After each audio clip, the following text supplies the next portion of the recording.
অনেক অনেক বছর আগে যখন মানুষ লিখতে চাইত, তখন তাদের কাছে আজকের মতো কোনো কলম ছিল না। তারা পাথরে খোদাই করে, গাছের ছালে আঁচট কেটে বা কালি মাখানো কাঠি দিয়ে লিখত, কিন্তু এসব ছিল খুব কষ্টকর আর খুব ধীর। একদিন প্রাচীন ইজিপ্টের এক ছোট্ট গ্রামে থাকত এক কৌতূহলী ছেলে আরিন। সে সবসময় ভাবত, এত কষ্ট করে লিখতে হয় কেন?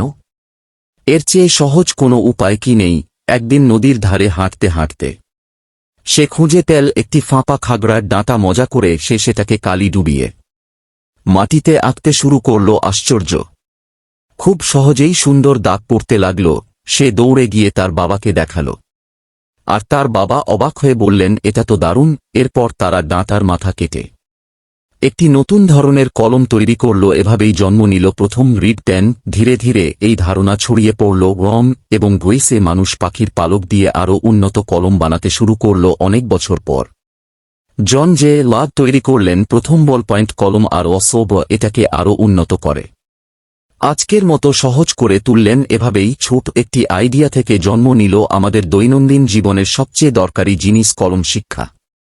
ছোট একটি চিন্তাও একদিন বড় আবিষ্কার হয়ে উঠতে পারে।